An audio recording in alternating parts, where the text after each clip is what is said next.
Hello everyone, Namaste. I hope you all can hear me.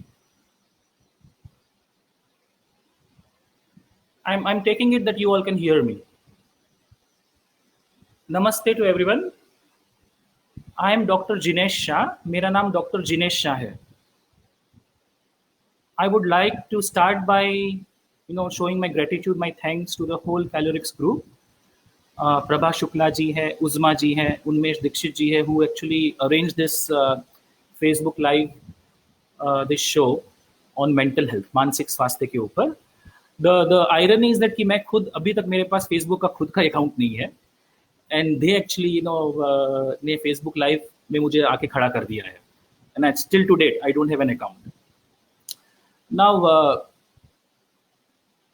I think we were discussing earlier कि it will be helpful if I mix English and Hindi in my this live talk show. The benefit will be that the it will be going to more people if I do a mix of both Hindi and English, and mainly I will be focusing on Hindi. So try to bear with me. अब जैसा मैंने आपको बताया, मेरा नाम doctor Jinesh Shah है और मैं एक कंसल्टेंट साइकियाट्रिस्ट हूँ, जिसको हम हिंदी में मनोचिकित्सक कहते हैं.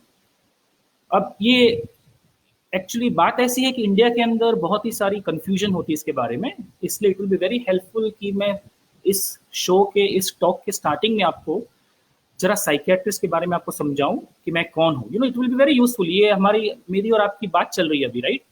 तो it will be useful for you to know कि आप बात किससे कर रहे हैं, राइट? वरना आप मुझसे सवाल कैसे पूछेंगे, आप मेरे साथ इंटरेक्शन कैसे करेंगे, मेरे साथ वार्तालाप कैसे करेंगे? पूरी रामायण खत्म हो जाएगी, फिर आपको पता चलेगा कि राम की जगह मैं तो रावण से बात कर रहा था, राइट? इसलिए बहुत इंपॉर्टेंट है कि पहले आप समझ लीजिए कि मैं कौन हूं. मैं साइकोलॉजिस्ट नहीं हूं, मैं साइकियाट्रिस्ट हूं. साइकियाट्रिस्ट होते हैं जो मेडिकल डॉक्टर होते हैं, जो एमबीबीएस करते हैं, दूसरे डॉक्टर्स की तरह मेडिकल डॉक्टर बनते हैं, और उसके बाद जो मेंटल हेल्थ में यानी मानसिक आरोग्य में, मानसिक स्वास्थ्य में जो फिर सुपर स्पेशलाइजेशन करते हैं, उसमें जो विशेषज्ञ होते हैं, उसके बारे में स्पेशलिस्ट स्टडीज करते हैं, ट्रेनिंग करते हैं, उनको साइकियाट्रिस्ट कहते हैं. वो अपनी मेंटल हेल्थ, इमोशनल हेल्थ, मानसिक स्वास्थ्य, अपनी भावनात्मक, जिसको सुखाकारी बोलते हैं, उसके विशेषज्ञ होते हैं. इनका मैं साइकियाट्रिस्ट होने के अलावा मैं चाइल्ड साइकियाट्री में सुपर स्पेशलिस्ट हूँ, उसकी सुपर स्पेशलाइजेशन डिग्री की हुई है, और साथ साथ में मैंने एडल्ट साइकियाट्री, बड़े लोगों की साइकियाट्री की भी सुपर स्पेशलाइजेशन डिग्री की हुई है.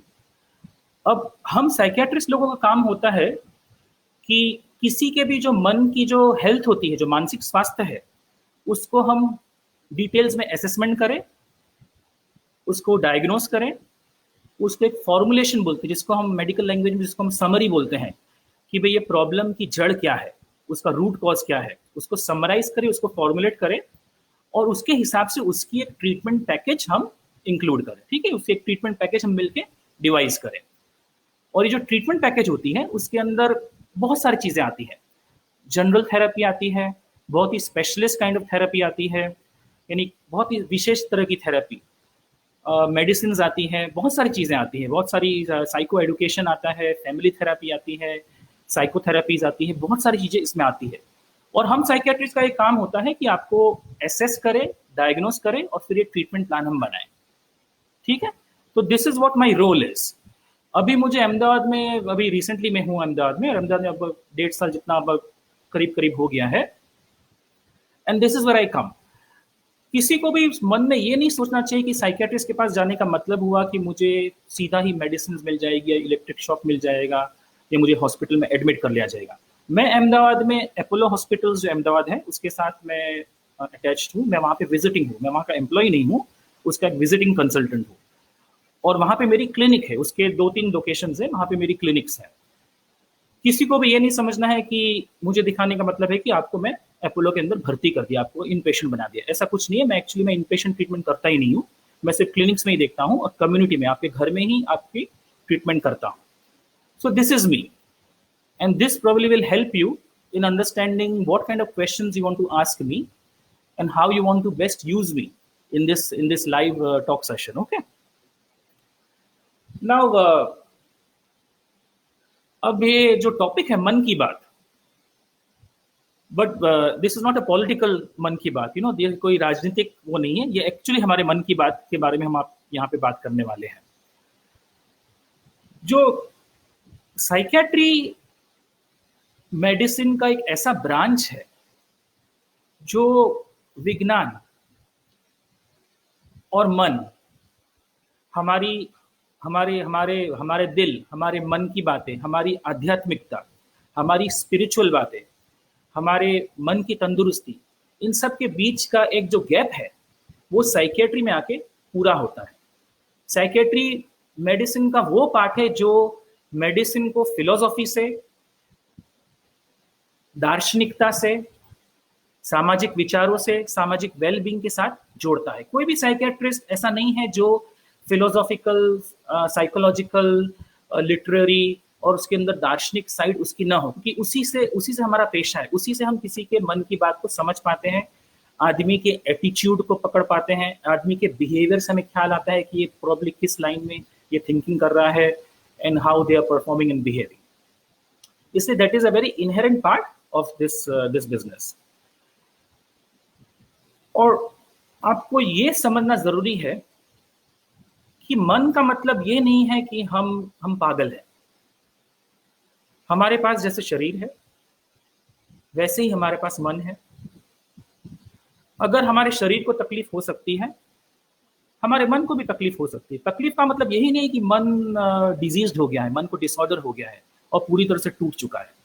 तकलीफ बहुत तरह की हो सकती है, जैसे हमारे विचारों की तकलीफ, हमारे बिहेवियर्स की तकलीफ, हमारे एटीट्यूड की तकलीफ, हमारे मोटिवेशन की तकलीफ, बहुत विचारों का आना, उल्टे सीधे विचारों का आना, नींद की तकलीफ, किसी चीज़ों को मन से हम निकाल नहीं पाते हैं, या तो वो ऑब्सेसिव हो जाती है या तो उस चीज़ों का व्यसन हो जाता है, ऐसी तकलीफें। तो ये सब कुछ मन के अंदर आ जाता है। मन के बारे में असेसमेंट कराना में कोई हानि नहीं है। You are not going to lose anything by getting a clear assessment done कि भाई प्रॉब्लम कहाँ पे है।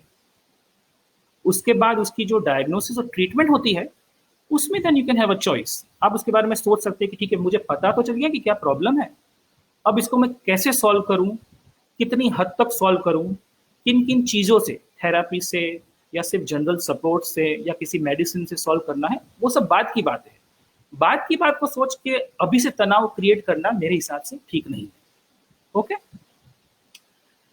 अब हमारे पास ऑब्वियसली अभी ये कोरोना वायरस को लेके जो सिचुएशन आ गई है और उसी को लेकर आज की ये बात जो प्रभा जी ने, उन्मेष जी ने, उन्होंने ये जो उज़मा जी ने जो इनिशिएट किया कि लोगों के मन के अंदर जो भी तनाव हो रहे हैं, मन के अंदर जो बहुत सारे विचार आ रहे हैं, बहुत सारा डर उत्पन्न हो रहा है, बहुत फ्रस्ट्रेशन आ रहा है, लोगों के रिलेशनशिप्स में असर आ रहा है, तो उसी के बारे में हम ज़्यादा इसमें फोकस करेंगे। लेकिन इसमें जो साथ साथ में इसमें जो कमेंट्स हैं वहाँ पे भी आप मुझे कोई भी आपके सवाल आप पूछ सकते हैं और हम उसके बारे में भी आगे आगे वी कैन प्रोसीड। क्योंकि मैं फेसबुक में नया हूँ इसलिए मैं देख रहा हूँ कि क्या क्या अभी हो रहा है। ठीक है, नाउ एक बहुत ही इसमें एक महत्वपूर्ण बात हमें समझने की कोशिश करनी है। हर चीज में प्रिपरेशन और ट्रेनिंग बहुत ही महत्वपूर्ण होता है। किसी भी काम में हम जब गाड़ी चलाना सीखते हैं तो उसकी एक प्रोसेस होती है कि नहीं, हम बहुत टाइम लगता है हमें गाड़ी चलाने के बारे में सीखने के लिए, उसकी प्रोसेस फॉलो करते हैं, उसके लेसन्स लेते हैं, उसके बाद हम गाड़ी चलाना सीखते हैं। और गाड़ी चलाते चलाते सीखने के बाद भी हम कॉन्स्टेंटली सीखते रहते हैं। आज कारगिल की लड़ाई होगी या कोई भी दूसरी वॉर होता है, कहीं भी सोल्जर्स होते हैं तो उनकी कितनी ट्रेनिंग होती है, पुलिस की होती है कितनी ट्रेनिंग होती है। ये चीज हम मन के बारे में नहीं समझ रहे हैं। अचानक आपको एक ही दिन में गाड़ी सीखनी है या गाड़ी सीखी नहीं चलानी, लेकिन गाड़ी में बैठकर फुल स्पीड में आपको दौड़ना है, भागना है।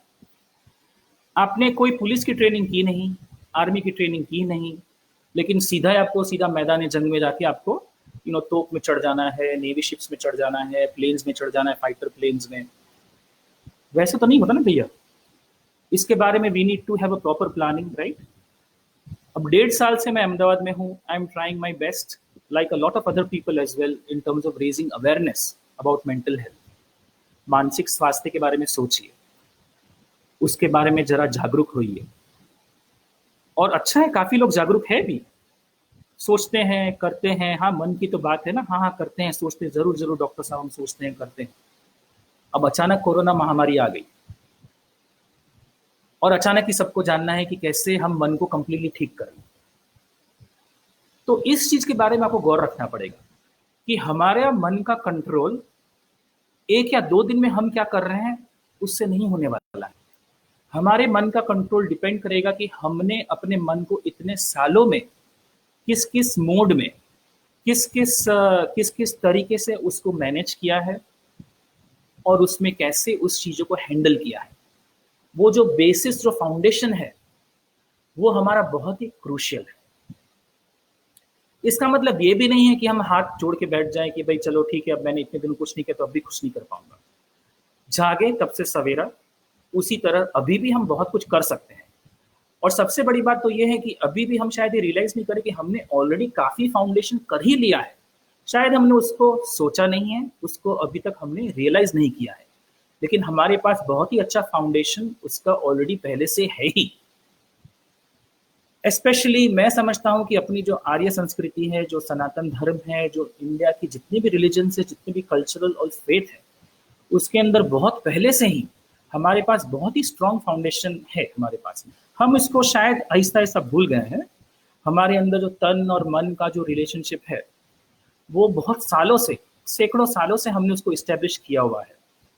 कोई भी धर्म ऐसा नहीं है जो मन की बात नहीं करता है, जो आत्मा की बात नहीं करता है, जो हमारे मन को किस तरह से नियंत्रण में लाना, किस तरह संयम में लाना, किस तरह समता में लाना, किस तरह कष्टों के समय भी अपना बैलेंस नहीं खोना, ये हर जगह पे ऑलरेडी मौजूद होते हैं।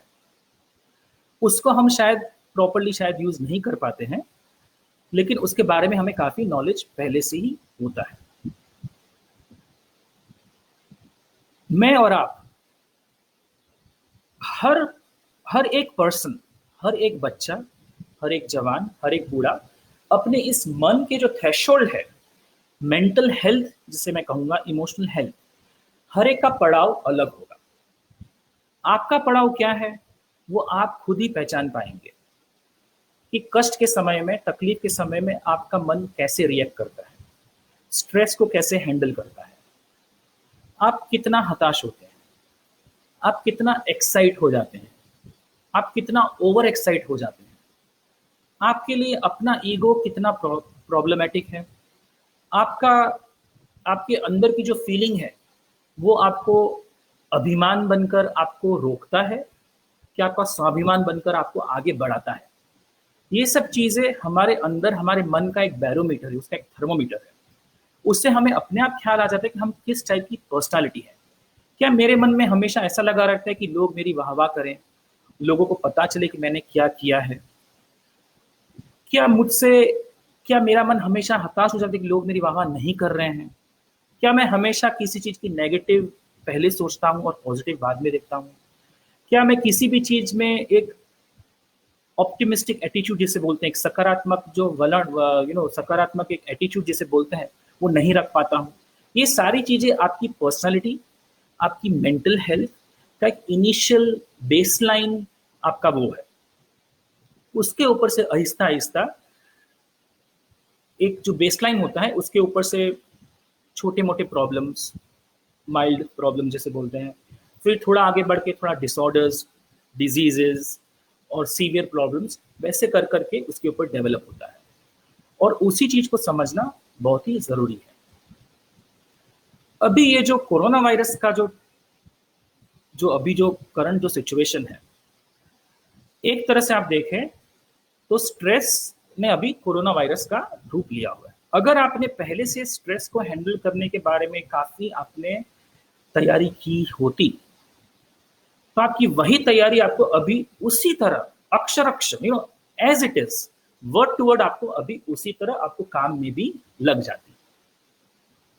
इसलिए what ever I am saying right now, is not just for coronavirus. It is for any kind of mental health issues, any kind of stress, any kind of incongruencies, any kind of unresolved conflict, जिसे हम गुजराती या हिंदी में जिसको बोलते हैं, जो हमारे मन के अंदर जो गांठें बन जाती हैं, जो हमने कभी रिजॉल्व नहीं की, हम सीधा उसको टॉपल करके, उसको उलट कर हम आगे बढ़ गए हैं और ये सोच करके भाई ये सब चीज़ों का कोई फायदा नहीं, इससे कोई पॉइंट नहीं है, लेकिन गांठ अंदर में पड़ी हुई है। तो वो सारी चीज़ें टैकल करने के लिए हमारे पास ऑलरेडी ये सारी हमारे मन की जो शक्तियां हैं वो ऑलरेडी वहीं पे है, उसको हमें यूज करना है। इस स्ट्रेस को, कोरोना वायरस के स्ट्रेस को हैंडल करने के लिए प्रॉब्ली मेरे हिसाब से दो पैरामीटर्स हैं, दो चीजें हैं। कोरोना वायरस हमारे शरीर में क्या क्या कर सकता है, हमें क्या क्या तकलीफ पहुंचा सकता है, उसके बारे में सोचना, क्योंकि वही एक्चुअली मन को स्ट्रेस देता है, इसलिए उसको इग्नोर नहीं किया जा सकता। अगर हम शरीर को और मन को अलग करेंगे तो न तो हम कभी मन से हेल्दी हो पाएंगे और न ही कभी हम शरीर से हेल्दी हो पाएंगे। The best way is synchronising them. उनका जो सिंकिंग है माइंड और बॉडी का, तन का मन का, वो हमें अचीव करना है, बॉडी एंड माइंड का, ठीक है। तो बॉडी को हमें कोरोना वायरस से कैसे प्रोटेक्ट करना है, क्योंकि अभी तो एविडेंस बेस्ड प्रोटेक्शन का ही है। जब दवाइयाँ, इम्यूनाइजेशन, वैक्सीन वो सब आ जाएगी, डेफिनेटिव ट्रायल्स हो जाएंगे, तब प्रोटेक्शन प्लस ट्रीटमेंट के ऊपर फोकस हो सकता है। अभी का करंट फोकस है प्रोटेक्शन, प्रिवेंशन में। तो वो कोरोना वायरस हमारे शरीर को क्या कर रहा है, लेकिन हम शायद ये भूलते हैं कि कोरोना वायरस हमारे मन को भी काफी असर कर रहा है। इनफैक्ट शरीर को तो उन्हीं को असर कर रहा है जो हाई रिस्क ग्रुप्स में है और जो लो रिस्क ग्रुप्स में है। और अभी बिकॉज ऑफ जैसे जैसे ट्रांसमिशन बढ़ रहा है वैसे ये गैप बढ़ता जा रहा है, ये रिस्क ग्रुप्स वाइडर हो जा रहे हैं। लेकिन जो मन को कोरोना वायरस जो अफेक्ट कर रहा है वो 100% सभी को कर रहा है। उसमें कोई ये भेदभाव नहीं है कि भाई आप अमेरिका से आए हो, यूके से आए हो, इटली से आए हो या चाइना वुहान से आए हो कि नहीं, उसमें ये कोई डिफ्रेंशिएशन नहीं है। अब मन पे जो कोरोना वायरस हमारी असर कर रहा है, ये जो मन की बात है, ये जैसे मन की कोई सीमा नहीं होती वैसे मन की बात की भी कोई सीमा नहीं होती, लेकिन हमें संक्षेप में सब कुछ करना पड़ेगा। इसलिए मन को कोरोना वायरस कैसे असर कर रहा है वो तो आप सब सेल्फ एक्सपीरियंस से ही जान गए हैं। इसलिए शायद उसको हम, उस टॉपिक को हम जंप करके हम इस मन को कैसे काबू में रखें, कैसे अपने आप को हम हेल्दी रखें, मेंटली हेल्दी रखें और स्पिरिचुअली हेल्दी रखें। तो उसके बारे में हम कुछ सिर्फ जनरल प्रिंसिपल्स के बारे में बात करते हैं, क्योंकि इंडिविजुअल इश्यूज तो बहुत सारे होंगे जो शायद हम जनरलिस्टिक वे में ऐसे लाइव टॉक में नहीं हैंडल कर पाएंगे। उसके लिए एक स्पेसिफिक इंडिविजुअलिस्टिक कंसल्टेशन व्यक्तिगत तौर पे जानना पड़ेगा। सबसे पहला जनरल प्रिंसिपल जो मैंने आपको अभी ऑलरेडी बता दिया, तन और मन का समन्वय, फिजिकल और मेंटल हेल्थ का सिंक्रोनाइजेशन का सिंकिंग। मन को अच्छा रखने के लिए आपको बहुत जरूरी है कि आप अपने तन को अच्छा रखें। तन को अच्छा रखने के लिए जो प्रिवेंशन है फॉर कोरोना वायरस, उसको please please please common sense लेके समझिए, अपनी विवेक बुद्धि से उसके बारे में समझिए, उसके बारे में सोचिए, आपको अपने आप ही रास्ता अच्छा मिल जाएगा। दूसरा, तन को हेल्दी रखने के लिए अच्छा खाइए, अच्छा पीजिए। अच्छा पीजिए मतलब सात्विक ड्रिंक्स। अच्छा उठिए, अच्छा बैठिए, अपने आप को क्लीन रखिए, अपने आप को एक्टिव रखिए, किसी ना किसी प्रकार की फिजिकल एक्टिविटी करते रहिए, अपने अपने आप को अच्छी अच्छी नींद लीजिए, टाइम से सब कुछ करिए, अपने बॉडी के अंदर जो क्लॉक है उस क्लॉक को मैनेज करने की कोशिश करिए। ये सारी चीजें मेंटल हेल्थ के लिए भी उतनी ही इम्पोर्टेंट है जितनी फिजिकल हेल्थ के लिए। इसलिए ये बात आपको गांठ बांध के रख लेनी है कि मेरे मन के लिए सबसे पहला काम मुझे अपने तन को सात्विक, शुद्ध और हेल्दी रखना है, ठीक है। सेकंड चीज जो आप कर सकते हैं वो होते हैं मन को देखिए, हमारे घर के अंदर हम कचरा हम इकट्ठा करते हैं, उसी से घर खराब होता है, राइट। और फिर हमारा काम होता है टाइम टू टाइम वो कचरा फेंक देने का। अगर आप कुछ ज्यादा कचरा इकट्ठा कर लेंगे उतना ही आपका घर ज्यादा गंदा होगा। और अगर आप अपने घर के अंदर कचरे को ज्यादा देर तक रहने देंगे तो भी आपका घर गंदा होगा। इसलिए आपको मैनेज करना है। आपके मन का रास्ता कहाँ से होता है, आप सोचिए। हमारे मन के अंदर जो भी विचार होते हैं वो कहाँ से अंदर जा सकते हैं। आप आंखों से जो चीज देखते हैं, कानों से जो चीज सुनते हैं, आप जो चीज पढ़ते हैं, लोगों के साथ जो जैसी बातें करते हैं, आप अपना टाइम कैसे स्पेंड करते हैं, वही सारी चीजें हमारे मन के फीडर्स है ना। वही उन्हीं से तो हमारे मन को खाना मिल रहा है ना। ये कोई जिम तो नहीं है मन, कोई कोई व्यायामशाला, कोई जिम तो नहीं है कि आप जा रहे हैं, आपने एक्सरसाइज की और आपका मसल हो गया। ये आपके आंखों से, आपके मुंह से, आपके कानों से, जो गांधी जी ने हमें जो 3 रत्न दिए थे, जो 3 बंदर, देखने का, सुनने का और बोलने का, ये आपके मन के द्वार है। तो इनको आपको अच्छे से कंट्रोल और नियंत्रण में रखना पड़ेगा, बहुत ही जरूरी है। आप पूरे टाइम टीवी के सामने बैठे बैठे कोरोना कोरोना कोरोना कोरोना की माला जपेंगे, आप हर किसी एरे गेरे नत्थु गेरे की बात सुनेंगे, जिसने जो चाहा डाल दिया मैसेज में, जिसने जो चाहा बता दिया, तो फिर कंट्रोल रहेगा नहीं। आपको देखना है कि कितना कूड़ा मुझे अंदर रखना है घर के, और कितनी कितनी देर में मुझे कूड़ा निकालना है। अच्छी चीजों में टाइम स्पेंड करिए, अच्छी चीजें देखिए। कोरोना के बारे में जागरूकता रखनी बहुत ही जरूरी है। Be very selective, authentic sources से उतनी ही चीजों पे ध्यान दीजिए। दूसरा टाइम दूसरी चीजों में लगाइए। व्हाट्सएप है, फेसबुक है, ट्विटर है। मैं एक्चुअली फेसबुक ट्विटर में तो हूँ ही नहीं, व्हाट्सएप में मुझे जबरदस्ती आना पड़ा, बिकॉज उसके बगैर सर्वाइव करना मुश्किल हो गया था। लेकिन ये जितने भी सोशल मीडिया की चीजें हैं उसमें सिलेक्टिव रहिए। जज कि कौन सी चीज मुझे हेल्प करती है, मुझे डिस्ट्रैक्ट करती है, मुझे पॉजिटिवली इन्फ्लुएंस कर रही है, उन चीजों को एंटर करने दीजिए मन के अंदर, उस चीजों को नियंत्रण करें। इसी सोशल मीडिया को आप अपना अपना बेस्ट वेपन बनाइए, अपना हथियार बनाइए। लॉकडाउन है तो क्या हुआ, सोशल मीडिया है, उसको आप अपने सोशलाइजिंग, पॉजिटिव सोशलाइजिंग का चैनल बनाइए, उसका एवेन्यू बनाइए, उसके बारे में आप सोचिए। मैं आपको एक छोटा सा एग्जांपल देता हूँ। मैंने जैसे बताया, मैं अहमदाबाद में नया हूँ, लगभग 1.5 साल 2 साल जितना होने आया है। मैं बहुत ही अच्छी सोसाइटी में रहता हूँ। अब सोसाइटी वालों को तो मालूम ही पड़ गया कि भैया ये तो साइकियाट्रिस्ट आ गए हमारे बीच में। और मैं भी समझ गया, 1.5 साल तो रहा हूँ, कि भाई सोसाइटी में आधे तो सब जितने भी हैं, आधे पागल तो पहले से ही हैं। ऊपर से आ गया कोरोना वायरस, लॉकडाउन हो गया, काम धंधे ठप हो गए, इकोनॉमी डाउन हो गई। अब वो भी बेचारे फंस गए और मैं भी फंस गया। सबको स्ट्रेस हो रहा है। अब मुझे तो अपने आप को तो बचाना ही पड़ेगा ना। या तो मैं इनको आधे पागल में से पूरा पागल होते हुए देखूं, या तो जहां पे हैं वहीं पे स्टॉप कर दूं, आधे पागल में ही उनको स्टॉप कर दूं।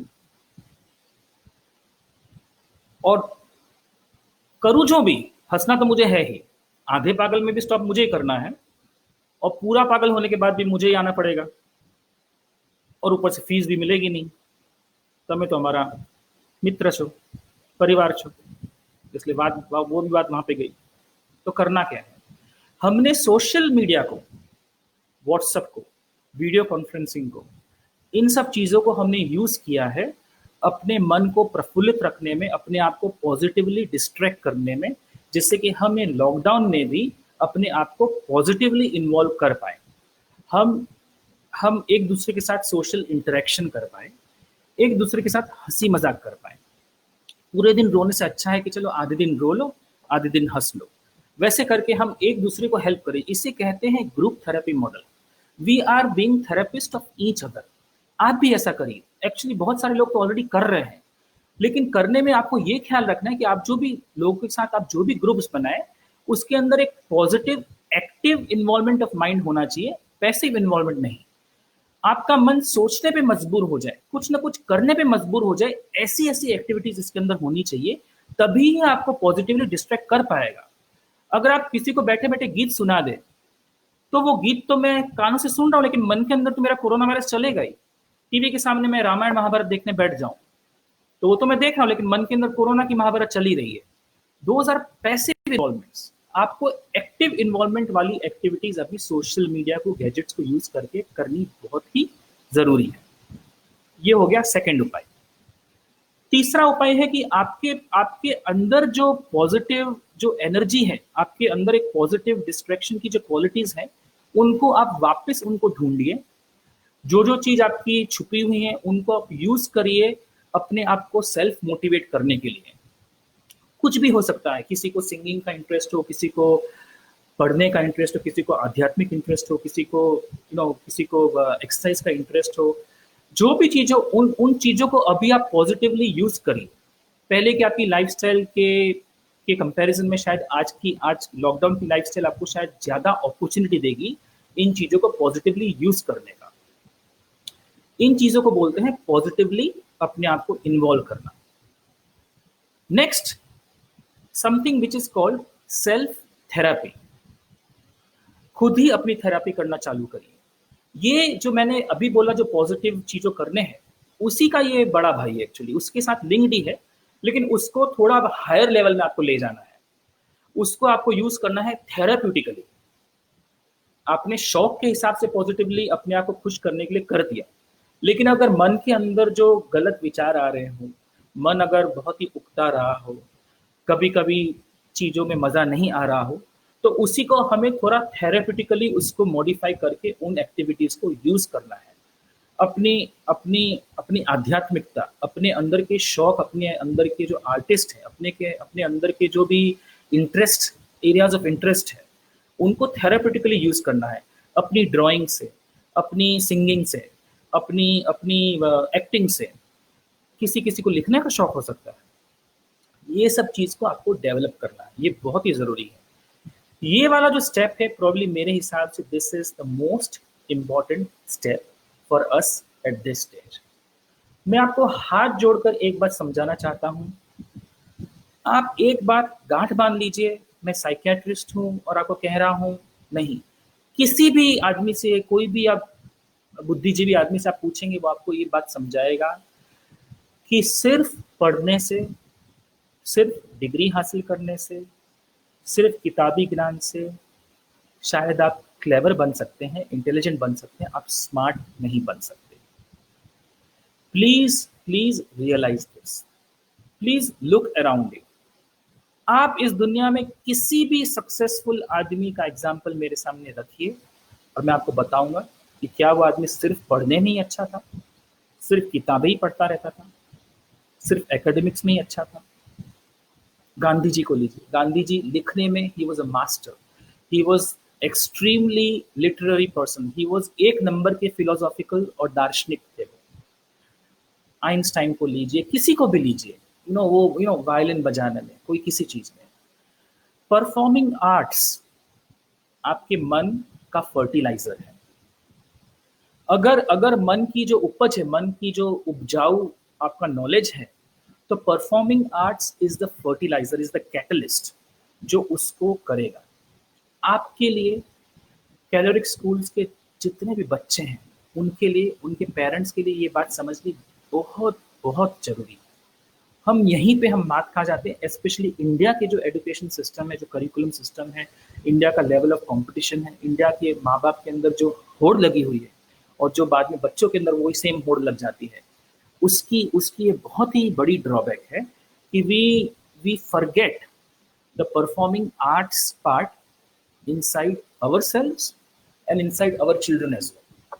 वो चीज को हम फोकस नहीं देते हैं और उसी में हम मात खा जाते हैं। जब भी पढ़ाई करते करते मन जब थक जाता है, बैटरी को जब चार्ज करने की जरूरत होती है, तब हमारी साइकोलॉजी का ये पार्ट, हमारी पर्सनालिटी का ये जो पार्ट है, वो उसका बफर होता है, वो उसका रिचार्जर होता है, वो उसको रिचार्ज प्रॉपर तरीके से करता है। वो कुछ भी हो सकता है, it could B cricket.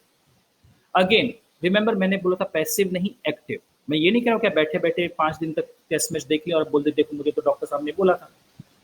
You have to be actively involve. आपको सचिन तेंदुलकर बनने के लिए मैं नहीं बोल रहा हूँ, लेकिन you have to be actively involve in something which you like. It could be dancing, it could be swimming, it could be writing, it could be acting, it could be गजल लिखना, इट कुड बी गाना गाना, it could B कविताएं लिखना, it could B निबंध लिखना, it could B आध्यात्मिक, हो सकता है आपको कोई वैदिक चीज़ों का या कोई भी किसी चीज़ का अध्ययन करना, किसी टाइप की मेडिटेशन करना, उसकी स्पिरिचुअलिटी आपको पसंद हो तो वो भी हो सकता है।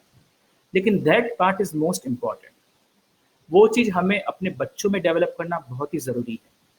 आप अगर ये सोच लें कि मेरा बच्चा सिर्फ पढ़ाई करता रहे और जीवन में सक्सेसफुल हो जाए, ये इम्पॉसिबल है। हाँ, वो बहुत विद्वान बन सकता है, लेकिन अगर उसको स्मार्ट, सक्सेसफुल मैन या वुमन बनना हो, तो he has to have a skill inside him, a performing arts skill. Performing arts doesn't only mean कि आपको एक्टिंग करना है, स्टेज में जाके शो करना है. It could be anything. By performing arts, I mean a wider holistic concept. Any kind of literary skill, any kind of rejuvenating, refreshing skill. This is a must.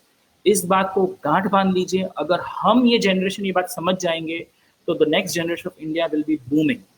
कहाँ से कहाँ पहुंच जाएगी. ऑलरेडी इट इज बूमिंग, लेकिन ये चीज अगर हम समझ लेंगे तो we will be everywhere, anywhere and everywhere. यही हमारा जो मैंने लास्ट पॉइंट बताया कि हमें थेराप्यूटिकली यूज करना है अपने मन को, अपनी स्किल्स को, ये उसके बारे में बात होगी. इसके अलावा जो और एक स्टेप जो आएगा वो हो जाएगा, ये सब करने के बाद भी अगर तकलीफ हो रही है, अगर प्रॉब्लम्स हो रहे हैं, तो फिर क्या. तो बेझिझक, विदाउट डिले अपना एक प्रॉपर असेसमेंट करवाइए. मन में डर मत रखिए कि असेसमेंट का मतलब है कि मुझे डायग्नोसिस मिल गया, मुझे मेडिकेशन मिल गया, मुझे इलेक्ट्रिक शॉक मिल गया या मुझे इंजेक्शन मिल गया. ऐसा कुछ भी नहीं है. असेसमेंट कराने में you are not going to lose anything at all. You may और may not gain, but you are not going to lose anything at all. हो सकता है असेसमेंट के बाद आपको पता चले कि भाई आप ठीक हो, थोड़ी चिंता बढ़ गई है, ठीक हो जाएगी, तो कुछ लूज किया नहीं आपने. और हो सकता है असेसमेंट का पता चल के अर्थ के अंदर थोड़ा थोड़ा प्रॉब्लम्स थोड़ा ज़्यादा बढ़ रहा है, शायद इसको प्रॉपर थेरापी से इसको कंट्रोल करने का स्टेज आ गया है. देन यू ऑब्वियसली गेन कि आपने उसको अर्ली आपने रोक दिया. आप बातों को इतनी ज़्यादा बढ़ा देंगे कि कोई भी प्रॉब्लम मॉडरेट या सीवियर हो जाए तो अपने आप आपके पैरों में कुल्हाड़ी है. बिकॉज उसके बाद चांसेस जो पहले पलड़ा होता है थेरापी का और अभी जो मैंने 3 स्टेप्स बताया उनका भारी और मेडिकेशन का बहुत लो. और अगर आप बातों को वैसे कर दें तो फिर वो पलड़ा ज़्यादा वो होने लगता है और एट सम स्टेज मेडिसिन का भार थोड़ा बढ़ जाता है. So you are going to become your own enemy. आप खुद का ही आप वो करेंगे if you try to ignore it for very very long time. ठीक है. So these are probably the things which I was wanting to raise as terms of मन की बात में, and we are already 35 minutes into this. मेरी तरफ से कोई प्रॉब्लम नहीं है टाइम का, लेकिन इट इज़ वेरी इंपॉर्टेंट कि मन की बात उतनी ज़्यादा भी ना हो कि आप अभी से चालू हो जाए कि भाई मेरा मन अभी से खराब हो गया. इसलिए it's important to keep that in check as well. Now I am just seeking over here if there are any particular questions. अच्छा, एक बहुत ही अच्छा क्वेश्चन है भरूच के जो प्रिंसिपल साहब हैं उनका, और उसी के साथ एक क्वेश्चन है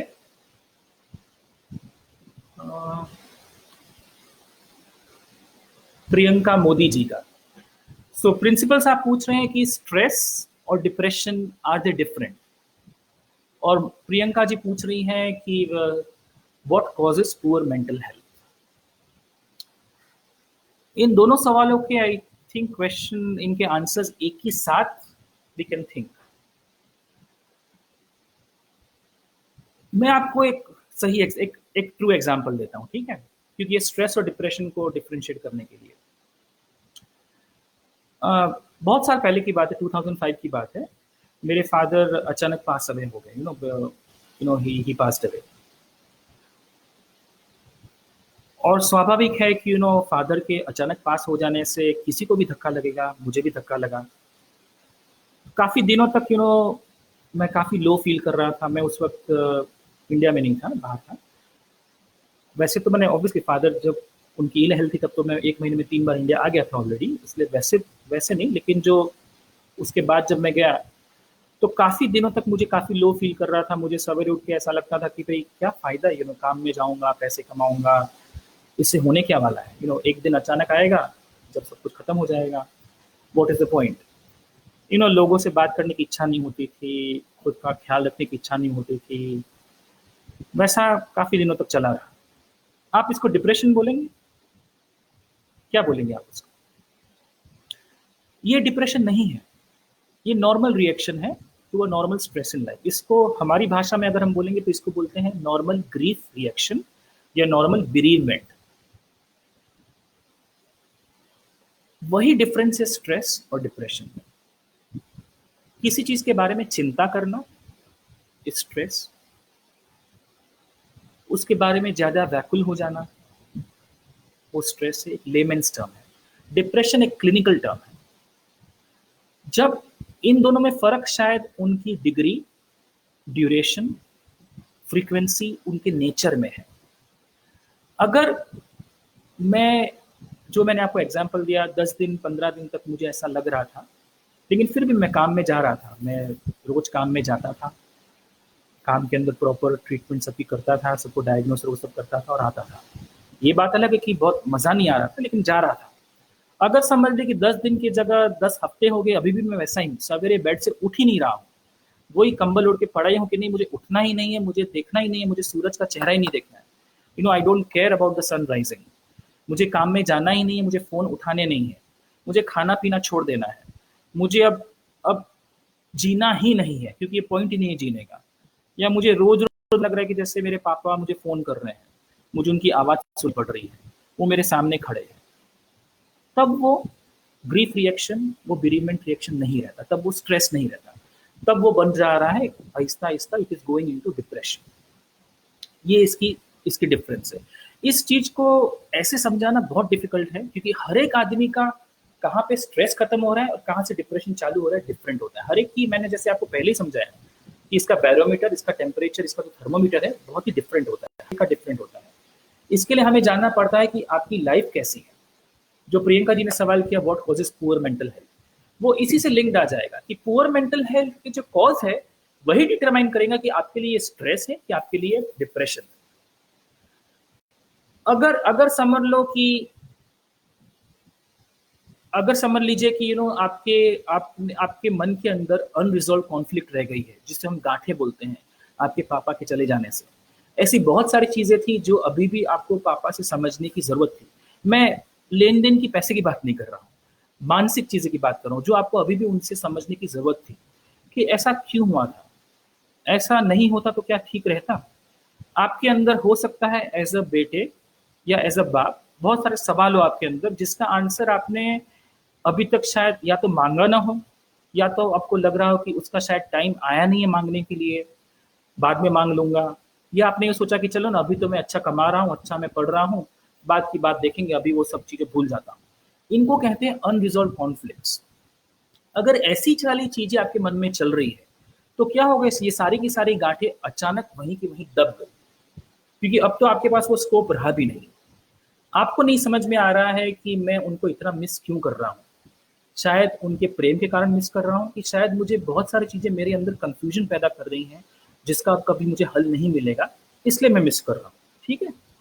दूसरा मैं आपको एग्जाम्पल दूं, लाइव एग्जाम्पल दूं, कि हो सकता है आपकी जो करंट पर्सनैलिटी है वो आपके पेरेंटिंग से लिंक्ड हो। ऐसा सभी के केस में होता है। आप don't don't get me wrong, मैं आपके किसी भी पेरेंट्स को ब्लेम नहीं कर रहा हूँ, मैं खुद पेरेंट हूँ, मुझे मालूम है कि मैं कितना बुरा पेरेंट हूँ।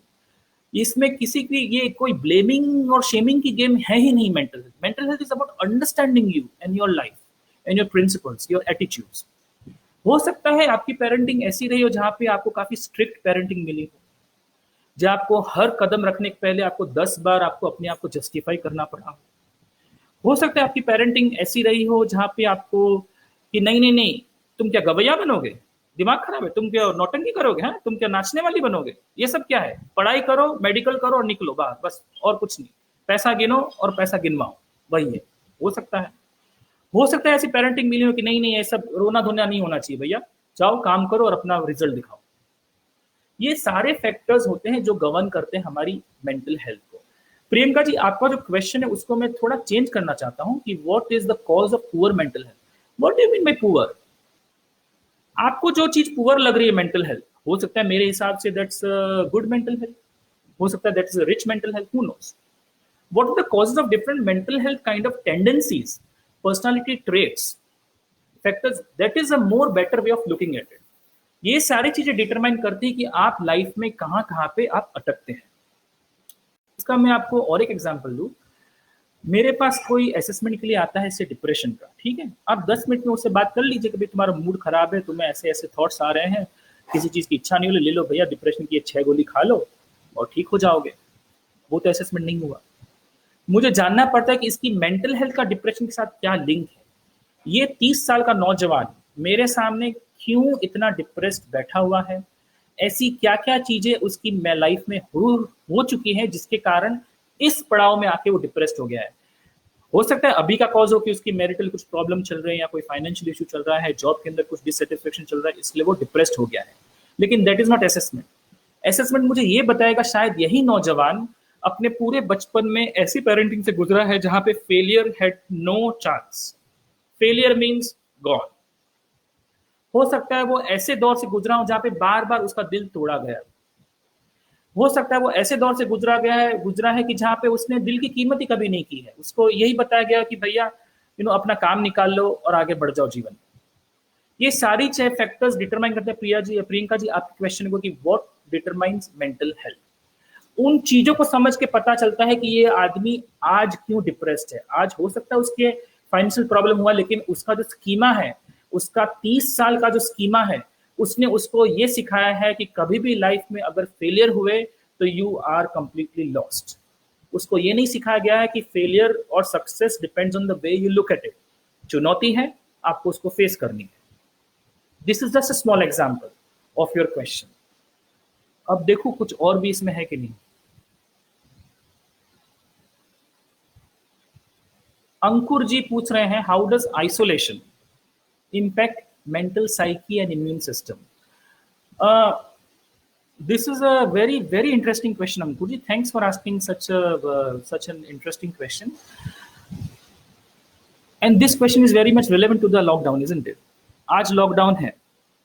पहले क्या था, हम सवेरे उठते थे, बच्चे स्कूल कॉलेज जाते थे, बड़े काम में जाते थे, कुछ लोग घर से काम करते होंगे, और जो होम मेकर्स है, स्पेशली हमारी जो वाइव्स हैं जो घर संभालती है, वो भी बहुत सारा काम करती थी. शाम को कहीं ना किसी की शादी होती है, किसी की यहाँ पार्टी है, किसी की एनिवर्सरी है, कोई दूसरी इवेंट है, बच्चों की पढ़ाई लिखाई में कुछ एग्जाम का वो है तो उसके कारण चल रहा है. तो पूरा दिन हमारा 24 घंटे दिन में कम पड़ते थे. हमें लगता था दिन के अंदर 36 घंटे या 48 घंटे होने चाहिए, राइट. अब लॉकडाउन हो गया, अब हमें लग रहा है क्या 24 घंटे का दिन है, इससे अच्छा तो 12 घंटे का दिन हो जाए, राइट. अब वो है ना, मैं और मेरी तन्हाई. इसलिए अब आप किसके साथ बैठे रहेंगे, आप और आपका मन. पहले भी मन आपके साथ ही था, ऐसा नहीं था कि मन को आप साइड में रख लेते थे. लेकिन अब ऐसी सिचुएशन आ गई कि we and our mind face to face आ गए, एकदम आमने सामने आ गए. And that is what this question is meaning कि हाउ इज आइसोलेशन इम्पैक्टिंग. जो चीज आपने इतने सालों से आपकी लाइफ के, जो भी आपके अगर आप स्वीट 16 के हैं तो आप 16 साल से आपने जो चीज आपने अवॉइड की है, जो चीज को आपने कंबल के नीचे, जिसको बोलते हैं ना कारपेट के नीचे आपने दबा दबा के आप आगे बढ़े हैं, वो सारी चीजें शायद कहीं ना कहीं वो उभर के आपके मन में आ रही होंगी. वो सारे इश्यूज आपको खा रहे होंगे. एक टाइम है, इसलिए रेट्रोस्पेक्शन चालू हो ही जा रहा है. जो आज तक समझते कि मैं सक्सेसफुल हूँ, वो आज सोच रहे कि क्या यही सक्सेस है. बहुत बड़ा मैं तो आदमी तो बन गया, लेकिन क्या यही चाहता था क्या मैं पहुंच गया जहाँ मुझे पहुंचना था, क्या मैंने कर लिया. लोग जो अपनी आमदनी अठन्नी खर्चा रुपया, जो प्रिंसिपल था कि भाई तुम्हारी कमाई जितनी भी हो, you have to put your business, you have to run yourself in terms of loans and mortgages and credits, और वो सब उसी पे धंधा होता है. तो सब सोच रहे क्या मैंने ठीक किया. अब तो काफ़ी बड़ा सेटबैक है which will take a long time to recover, तो उसको मैं क्या करूँगा. ये सारे रेट्रोस्पेक्शन के टाइम आ गए हैं बिकॉज ऑफ आइसोलेशन. तो इट इज़ ऑब्वियस कि बिकॉज ऑफ दिस आपके मन पे असर तो पड़ेगा ही. तो it will be fair to say yes, isolation is going to impact the mental health because isolation is bringing you close to your mind, isn't it? Now how you see it and how you deal with it is another good question. The other part of your thing, Ankurji, was about thinking about mental health and stress. आपने कभी तनाव में गाड़ी चलाई है? आपने कभी तनाव में कोई भी काम करने की कोशिश की है? Do you think you do this work with the same efficiency as you do when you are without stress? So there you go, that's your example. तनाव का असर मन पे पड़ेगा, मन का असर आपके फोकस में पड़ने वाला है, और आपका फोकस का असर आपके बॉडी पे पड़ने वाला है.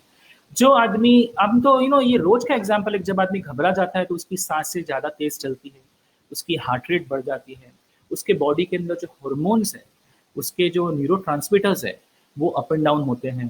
बॉडी का जो फिजियोलॉजिकल बैलेंस है वो इफेक्ट होता है, और उन सारों से आपकी इम्यून सिस्टम इफेक्ट होती ही है. That is bound to happen. Research has also prove कि stress also decreases your immunity. और वही बात मैंने आपको सबसे पहले ही समझा दी कि तन और मन का रिलेशनशिप. मन को हेल्दी रखने के लिए तन को आप स्ट्रांग रखिए, इम्यून रखिए, और इम्यून को हेल्दी रखने के लिए आप अपने मन को स्ट्रांग रखिए. ठीक है, देखते कोई और क्वेश्चन है कि नहीं. 48 मिनट्स ऑलरेडी हो गए हैं.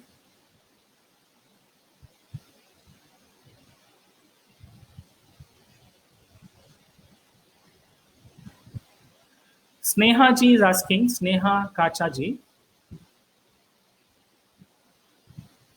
how can we achieve body mind balance for us and for our students? So I already told you, Sneha ji, about the different general principles to achieve that.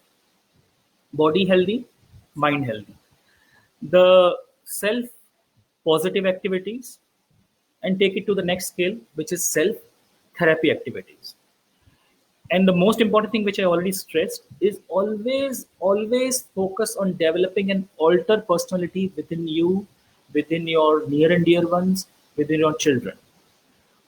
उनको हमेशा encourage करिए कि वो सिर्फ पढ़ाई नहीं, और एक पार्ट ऑफ अपनी पर्सनालिटी को डेवलप करिए. एवरी पर्सन, मैंने अभी अहमदाबाद में जितनी मैंने वर्कशॉप्स किए हैं, उसमें जब जब एक क्वेश्चन रेज हुआ है, तब तब मैंने उसका एक ही आंसर दिया है कि ask your child, ask your wife, ask yourself to develop 2 U's.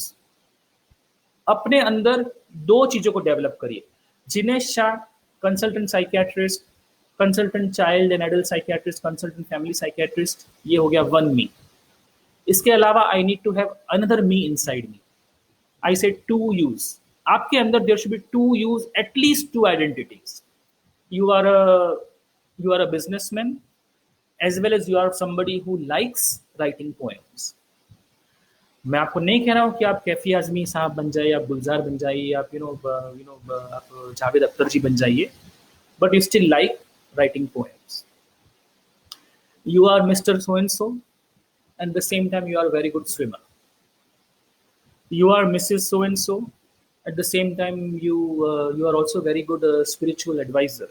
आपको आध्यात्मिक स्टडीज बहुत अच्छी लगती है, आपने ध्यान, योग, स्वाध्याय में आप बहुत आगे निकल चुकी हैं. अपने बच्चों के अंदर भी develop 2 alters in them. 2 U's उनके अंदर डेवलप करिए and see how they flourish.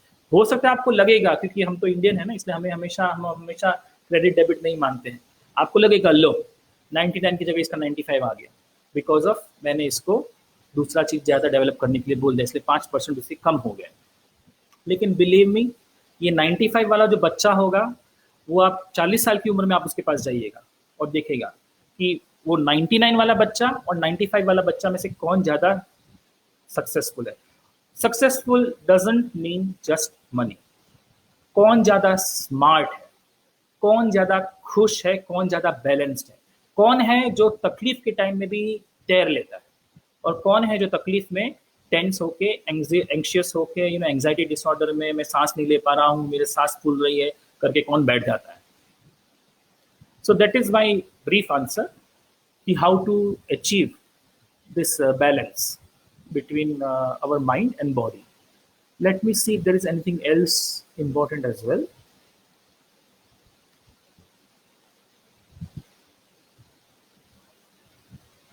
वाह, स्नेहा जी ने उसके थोड़े नीचे में उन्होंने उनको वो क्या बोलते, एकदम पूरा ज्ञान मिल गया. सो स्नेहा जी, big hats off to you. She is writing, I think we are becoming more aware of our thoughts, actions or words. during this lockdown period. Bingo, that's the thing. हम ये लॉकडाउन हम झेल रहे हैं, राइट? कभी हमने सोचा है कि हमारे रिटायरमेंट में क्या होगा? हमारे आजू बाजू के लोग, हमारे ही पेरेंट्स, जब वो रिटायर्ड हुए होंगे तब उन पे क्या बीती होगी? हम तो फिर भी अभी उस एज में नहीं पहुंचे रिटायरमेंट के, फिर भी ऐसा फील हो रहा है जैसे काम काज सब ठप हो गया, घर के अंदर बन गए। लेकिन उनकी हालत क्या होती होगी? क्योंकि उस वक्त वो फिजिकली हमसे ज्यादा वीक होंगे। जब वो 70 ईयर्स की एज में या 75 ईयर्स की एज में या 68 ईयर्स की एज में जब रिटायर हो रहे हैं, तब इतने स्ट्रांग नहीं होंगे फिजिकली, इतना शायद चल नहीं पाए, इतना शायद घर का काम नहीं कर पाए। उनके लिए 24 घंटे निकालना क्या था होगा? कभी हमने सोचा है? शायद ये सोचने का टाइम है। देखते कोई और भी है कि नहीं इस क्वेश्चंस में।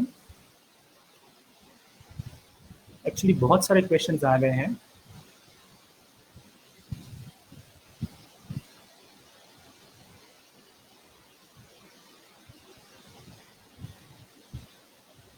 Person always gives negative answer. Asha ji का ये सवाल है। That time what should we do?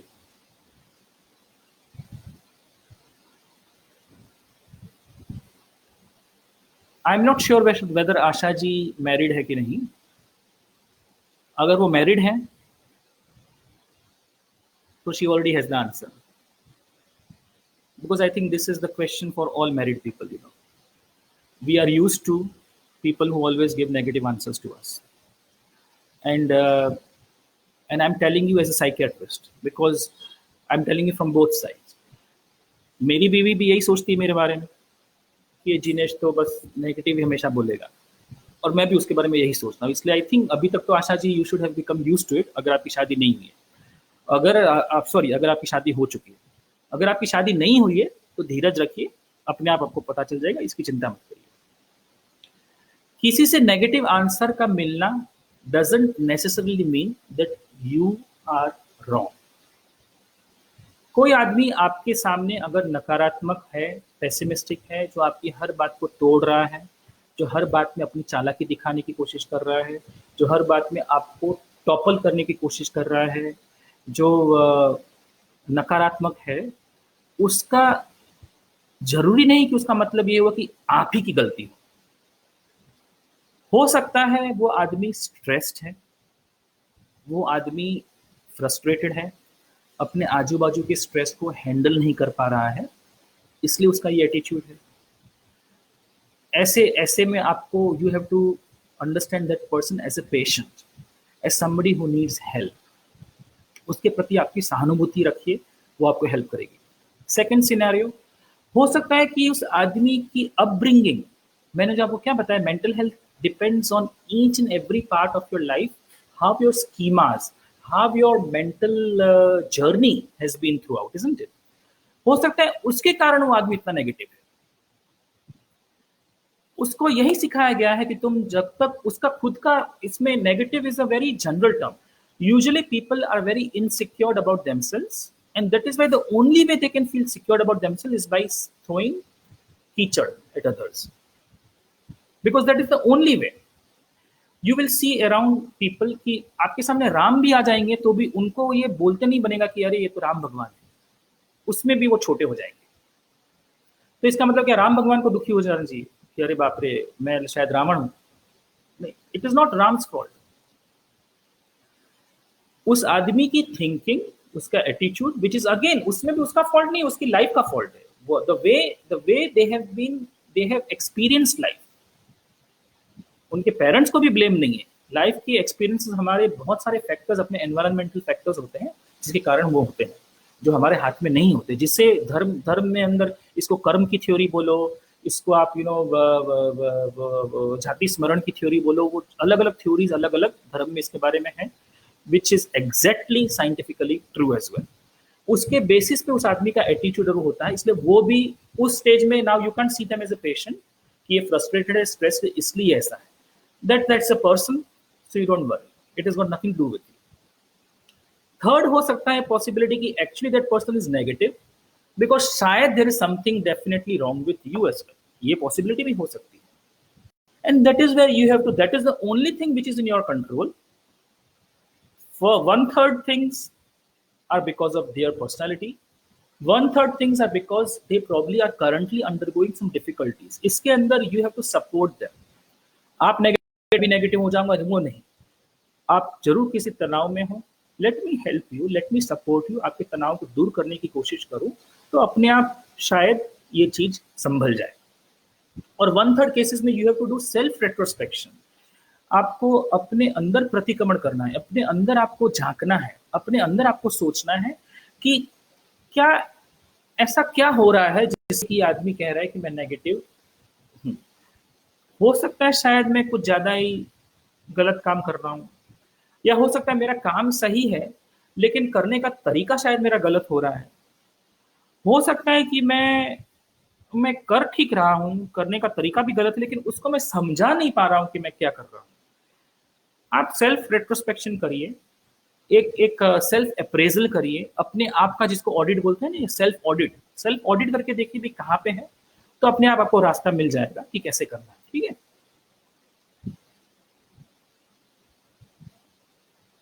इस I would like to close this session. I think we are nearly there.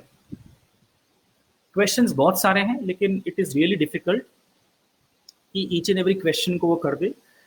और भैया एक बात भी सोच लो कि मुफ्त में थोड़ा सा ही मिलता है, सब कुछ नहीं मिल जाता है, इसलिए भी हमें क्लोज करने की जरूरत है. The last and the most important thing I would like to say, अभी एक कैडिला कंपनी की एक वेबिनार हुई थी उनके मेडिकल reps की, because you must have heard कि the company has gone through a lot of stress, so they wanted me to do a Zoominar, a webinar with them. तो उसके अंदर ये सवाल निकला था. और एक्चुअली वी लाइक, मैंने बोला कि गाड़ी चलाते चलाते आप वापस आप पूरी लाइफ सीखते रहते, उसकी तरह से उससे मैंने ये चीज़, ये एग्जाम्पल सीखा है. अगर आप कलकत्ता से ट्रेन में बैठ के, आपको बहुत ही इंपॉर्टेंट काम है, आप दिल्ली की तरफ जा रहे हैं, ये आपके लिए बहुत ही इंपॉर्टेंट जर्नी है, आपको करनी पड़ेगी, बहुत कठिन जर्नी. समझ लीजिए कि ये स्ट्रेस का टाइम है और आपको ये स्ट्रेस का फासला आपको कैसे भी करके पार करना ही है, आपके पास चारा नहीं है. आप वो ट्रेन के बीच में, नागपुर स्टेशन आया है और आपने कोई भी स्टेशन आया, अगर दिल्ली का हो तो चलो कोई कानपुर आया फॉर एग्जांपल, और वहाँ पे कोई जोकर वहाँ पे प्लेटफॉर्म में जोक्स कर रहा है. आपके पास चारा है, आपके पास ऑप्शन है कि आप वहाँ पे उतर जाइए ट्रेन से, उस जोकर के साथ आप भी जोक करने लीजिए और आप खुश हो जाइए, लेकिन अपना टारगेट भूल जाइए.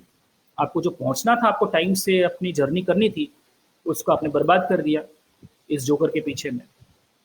दूसरा आपके पास ऑप्शन है कि आप जो कलकत्ता से दिल्ली जा रहे हैं, राजधानी ट्रेन में बैठे हुए हैं, तो आप रोते रोते जाइए, अरे बाप रे कहाँ फंस गया, अरे बाप रे कहाँ फंस गया, क्या होगा, दिल्ली पहुंचूंगा कि नहीं, दिल्ली में कोरोना बहन मेरा स्वागत करने आएगी कि नहीं, क्या होगा, ये करते करते आप जाइए.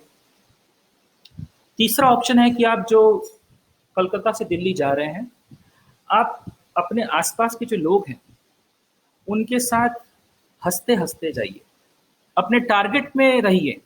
टारगेट से आपको निकलना नहीं है, रास्ते में आपको डटे रहना है, लेकिन वो रास्ता आपको रोते रोते नहीं, आपको हंसते हंसते पार करना है. इसको कहते हैं सेंस ऑफ ह्यूमर. या तो आप जोकर के साथ चले जाइए, जिसके जोक्स का कोई मतलब नहीं है, which is a waste of time, आपको वो गुमराह कर रहा है और आपको वहीं पे आपको बिठा के रख दे रहा है कि आप अपना टारगेट भी भूल जाइए, आपको कुछ हो नहीं लाइफ में. या तो आप रोते रोते जाइए, या तो आप सेंस ऑफ ह्यूमर के साथ अपना रास्ता पार करिए. This is probably what is going to help you at the time of lockdown. Believe me, legal lockdown or no legal lockdown, social lockdown is now going to be part of your life for a much longer period. जितने भी लोगों में common sense है, जितने भी लोग बुद्धिजीवी हैं, जितने भी लोग विवेक बुद्धि वाले हैं, वो लॉकडाउन 17 मई को या 17 जून को 18 तारीख से वो पार्टीज में या मॉल्स में या रेस्टोरेंट्स में या बुक फेयर में और रिवर फ्रंट में जाके काइट फेस्टिवल में या दिवाली नाइट्स में वो सब में वो नहीं जाएंगे. वो घूमने फिरने, वो अपने पड़ोसियों के यहाँ पे जाके बैठना वो नहीं करेंगे. वो full sanitization, mask, face cream, gloves, जो भी उस वक्त तक जहाँ पे जिस स्टेज में भी पहुंचेंगे वो लेकर वो अपने काम में जाएंगे और काम से वापस आएंगे. because social lockdown is going to remain for a much longer period. So we have to get used to keep ourselves emotionally strong as well as emotionally happy and smiling with good sense of humor, with the right positive people around you, and with the right positive thoughts inside your mind. मैं इसी के साथ इसको मैं अब and करने की कोशिश करूंगा. I hope I have tried to give you this message about mental health in a way which you can understand. आप जिस भाषा जो आपको समझ में आती है, जो भाषा आप सुन सकते हैं, उस भाषा में मैंने ट्राई किया है. किसी को भी ये सुनते सुनते किसी को भी मन में दुख पहुंच गया हो तो मेरी तरफ से हाथ जोड़ के आपको मैं माफ़ी मांगता हूँ. किसी भी, मैंने सारे एग्जाम्पल्स खुद के ही लिए हैं, इसलिए किसी को भी ये सोचने की ज़रूरत नहीं कि मैंने उनका कोई एग्जाम्पल लिया है. लेकिन मैंने अहमदाबाद के 1.5 साल में यही देखा है कि यही भाषा शायद लोगों को समझ में आती है. दे लाइक पीपल, जोकर आकर उनको समझाता है तभी उनको समझ में आती है, इसलिए हमने ये भाषा यूज़ की है. ठीक है, thank you very much. Stay safe, stay at home. Please keep yourself utmost safe. The only thing which you currently need for fighting against coronavirus, COVID-19, is common sense. Nothing else. That will help you. Thank you very much. Namaskar again. Thank you everybody at the Calorex Foundation as well. Bye.